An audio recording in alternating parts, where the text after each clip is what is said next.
আসসালামু আলাইকুম। আমরা বর্তমান সময় মানুষজনগুলো এত বেশি পরিমাণে কম্পারিজন করার চেষ্টা করি একে অন্যের সাথে, যার কারণে আমরা আমাদের নিজের মানসিক শান্তিটা নষ্ট করে ফেলছি। একদম হাতে ধরেই নষ্ট করছি। দেখেন, আমি একটা রাস্তা দিয়ে হেঁটে যাচ্ছি, সেখানে আমার রাস্তার কি অবস্থা সেটা আমি কনসেন্ট্রেশন না করে, ওদিকে ফোকাস না করে, আরেকজন যে হেঁটে যাচ্ছে সেখানে আমি খেয়াল করার চেষ্টা করছি। সেম ব্যাপারটা আমাদের পরীক্ষার ক্ষেত্রেও হচ্ছে, আমাদের পার্সোনাল লাইফে, আমাদের জব লাইফে, আমাদের রিলেশনশিপ লাইফে, সব জায়গাতে সেম ব্যাপারটা ঘটতেছে। দেখেন, একটা জায়গায় আমি কাজ করছি, আমি এত টাকা পাচ্ছি, আরেকজন যদি শুনি যে তার চেয়ে বেশি পাচ্ছে, তখন আমরা মাথার মধ্যে চিন্তা করে ফেলি, হায় আল্লাহ, এই ছেলে আমার চেয়ে বেশি পাচ্ছে, এই মানুষটা আমার চেয়ে বেশি পাচ্ছে, কেন পাচ্ছে, আমার মধ্যে কি নাই? এটা করতে করতে কি করি, আমি আমাদের যে কাজের যে জায়গাটা, সেখানে আমাদের ফোকাসটা নষ্ট করে ফেলি, কনসেন্ট্রেশন নষ্ট করে ফেলি।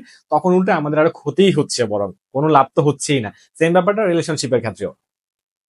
আমাদের যে সম্পর্কটা আছে একজনের সাথে, সেখান থেকে আমরা চিন্তা করি যে না, আমার পার্টনারের চেয়ে আরেকজনের পার্টনার মনে হয় খুব ভালো, অনেক কেয়ারিং, এই করছে সেই করছে, এই ব্যাপারগুলো নিয়ে চিন্তা করতে গিয়ে দেখা গেছে আমাদের সম্পর্কের গুলোর মধ্যেই একটা ছেদ তৈরি হয়, একটা দূরত্ব তৈরি হয়।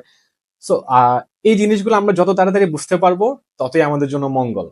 তাই আসুন, কম্পারিজন বন্ধ করে নিজের জায়গা থেকে যতটুকু আছে নিজের, সেটা নিয়ে হ্যাপি থাকার চেষ্টা করি এবং নিজের সর্বোচ্চটুকু দেওয়ার চেষ্টা করি, তাহলে আমরা হ্যাপি থাকতে পারবো। এটাই সহজ ওয়ে। এর চেয়ে সহজ ওয়ে নাই সুখী থাকার জন্য, ভালো থাকার জন্য। Thank you.